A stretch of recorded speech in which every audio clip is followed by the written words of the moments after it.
मेरे प्यारे देशवासियों, नमस्कार।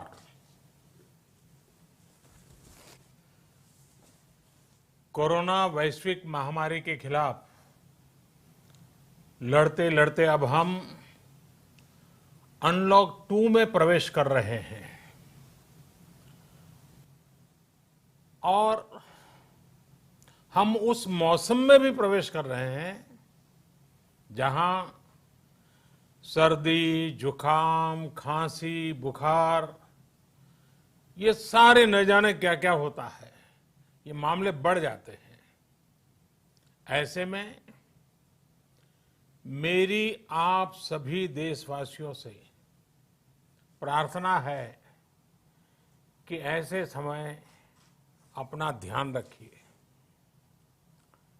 साथियों, ये बात सही है कि अगर कोरोना से होने वाली मृत्यु दर को देखें तो दुनिया के अनेक देशों की तुलना में भारत संभली हुई स्थिति में है।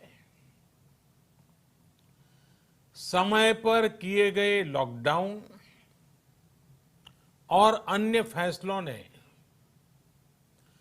भारत में लाखों लोगों का जीवन बचाया है, लेकिन हम ये भी देख रहे हैं कि जब से देश में अनलॉक 1 हुआ है, व्यक्तिगत और सामाजिक व्यवहार में लापरवाही जरा बढ़ती ही चली जा रही है। पहले हम मास्क को लेकर, 2 गज की दूरी को लेकर 20 सेकंड तक दिन में कई बार हाथ धोने को लेकर बहुत सतर्क थे, लेकिन आज जब हमें ज्यादा सतर्कता की जरूरत है तो लापरवाही बढ़ना बहुत ही चिंता का कारण है।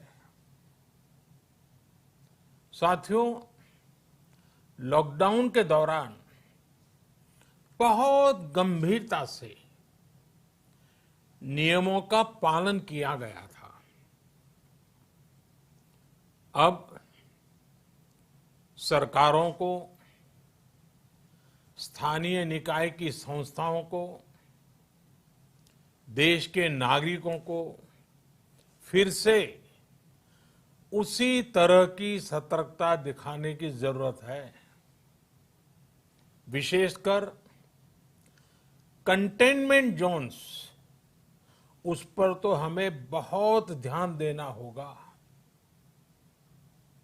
जो भी लोग नियमों का पालन नहीं कर रहे हैं, हमें उन्हें टोकना होगा, रोकना होगा और समझाना भी होगा। अभी आपने खबरों में देखा होगा, एक देश के प्रधानमंत्री पर 13,000 रुपये का जुर्माना इसलिए लग गया क्योंकि वो सार्वजनिक स्थल पर मास्क पहने बिना गए थे। भारत में भी स्थानीय प्रशासन को इसी चुस्ती से काम करना चाहिए। ये 130 करोड़ देशवासियों के जीवन की रक्षा करने का अभियान है। भारत में गांव का प्रधान हो या देश का प्रधानमंत्री, कोई भी नियमों से ऊपर नहीं है। साथियों, लॉकडाउन के दौरान देश की सर्वोच्च प्राथमिकता रही ऐसी स्थिति न आए कि किसी गरीब के घर में चूल्हा न जले।